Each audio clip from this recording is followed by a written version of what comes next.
Japan, His Excellency Shinzo Abe. I wish to extend our deepest sympathy and condolences from the government and the people of the Republic of Indonesia to the government and the people of Japan at this time of sorrow.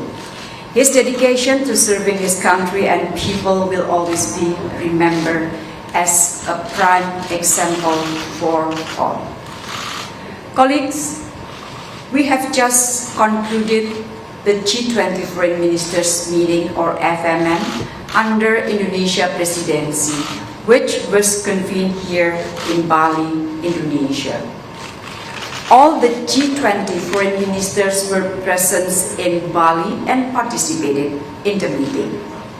Secretary Truss of UK have to leave Bali earlier. 8 from 9 foreign ministers of invitee countries are also participated in person. Fiji as chair of Pacific Island Forum, Senegal as chair of the African Union, Rwanda as chair of NEPAD, Cambodia as chair of ASEAN, Spain, UAE, Singapore, and the Netherlands, while Suriname as chair of Caribbean Community and Ukraine participated virtually. The meeting was also attended by 9 leaders and representatives of international organizations. The United Nations, World Food Programme, World Bank, Asian Development Bank, IMF, WHO, ILO, OECD, and FSB. This is for the first time the G20 Foreign Ministers meeting sit together in one room to discuss important issues confronting all of us. The decision of members and the invitees to attend the meeting in person are not to be taken lightly. They choose to make an extra effort to be here. Therefore, once again, I would like to convey my high appreciation for their strong support to Indonesia presidency in the G20 and their friendship to the people of Indonesia. Their presence in person also reflects their commitment to G20 and to make G20 matters and relevant. Colleagues, before the FMM, I conducted intensive communication and consultation with all G20 members. Since the very beginning, we have exerted maximum efforts to create a comfortable atmosphere for every participant. With this comfortable atmosphere, I hope participants could use the meeting to build bridges, not walls, strengthen trust rather than distrust, and commit to collaborate and be part of solution. Colleagues, the G20 FMM discussed 2 very important issues, namely strengthening multilateralism as well as addressing food and energy security.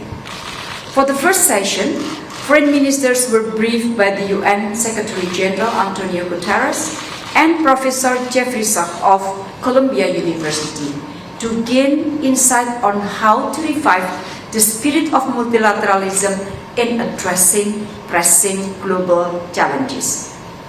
For the second session, members were briefed by Executive Director of World Food Programme, David Beasley, Special Representative of the UN Secretary General for Sustainable Energy for All and Co-Chair of UN Energy, Damilola Ogunbiyi, and Managing Director of Development Policy and Partnership, World Bank, Dr. Mari El-Kapanistri. Colleagues, my recollection as chair of what transpired in the meeting as follows. The G20 Foreign Minister was held at a time of great challenges. While recognizing that pandemic recovery remains a global priority, the world must now also address the impact of the war in Ukraine. Participants expressed deep concern about humanitarian consequences of the war, as well as its global impact on food, energy, and finance. Participants call for full and consistent adherence to the UN Charter as well as applicable international law. Some members expressed condemnation on the act of invasion. The war has caused tremendous suffering to the civilian population, and there is a need to ensure safe and unhindered access for timely delivery of humanitarian assistance for those in need. Participants share the same views that trust among nations is important to create a conducive environment for peace and stability. There is a strong push from many participants for an immediate end to the war and peaceful resolution of conflict through diplomacy and negotiations. Concerns were raised that multilateralism is under threat and increasingly challenged to respond effectively to global challenges. Participants agreed that there is an urgent need to strengthen multilateralism. Multilateralism remains the best way to resolve global challenges. Cooperation in pandemic response, including in ensuring equitable access to vaccine, is one of multilateralism's success story.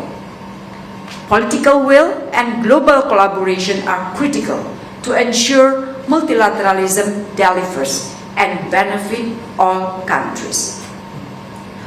All participants were concerned about soaring prices of food and energy and reiterated that current crisis, including issues related to their accessibility, affordability, and sustainability, will continue to hinder global recovery.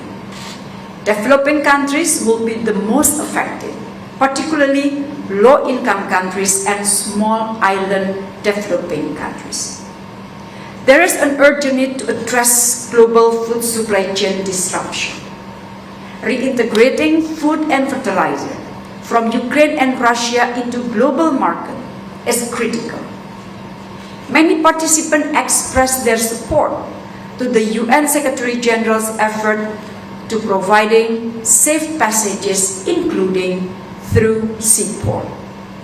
Some participants underlined that food and fertilizer are not in the sanction and expressed readiness to address practical difficulties in doing trade in food and fertilizer, including on payment, insurances, logistics, and others. Some participants also called for a stronger partnership and collaboration in achieving energy security and accelerating transition to clean and renewable energy through research cooperation, investment, and affordable transfer of technology. Energy transition are critical to address climate change. Participants underline the importance of cooperation in climate action, including mitigation, adaptation, and climate finance. Participants heard the call for the interests of Global South to be addressed, especially during this challenging time. Members welcome for the first time participation of representatives of African Union, Pacific Island Forum, and the Caribbean Community in the G20 meeting. Participants committed to explore further G20 collaboration to strengthen global food, energy security, resilience, and sustainability, including with the UN system, other international organizations, and relevant stakeholders. So colleagues, this is my recollection of what transpired at the meeting. Colleagues from the media, on the bilateral note, I have conducted 23 bilateral meetings with fellow foreign ministers and leaders of international organizations. We discussed both bilateral and a number of pressing international issues. The war in Ukraine was discussed in almost all bilateral meetings. And I'm pleased to inform that we have signed during the bilateral meetings 3 agreements. MOU on bilateral consultation with Argentina and Senegal, and MOU to strengthen political dialogue and cooperation with Spain. I'm very delighted that the FMM has allowed for frank and constructive discussion. The G20 FMM is part of the pathway leading toward the G20 summit, which Indonesia will be hosting this November. So once again, I would like to express my highest appreciation to all G20 foreign ministers as well as the invitees. I also wish to thank friends from the media. I thank you very much. Terima kasih banyak teman-teman, dan saya harus kembali ke ruangan untuk melakukan sejumlah pertemuan bilateral. Sehat selalu teman-teman. Wassalamualaikum warahmatullahi wabarakatuh.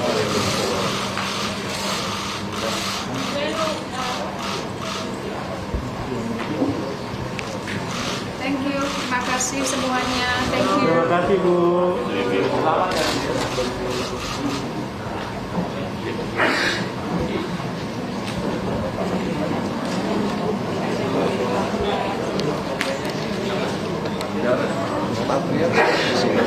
Kalau media menghadapi juga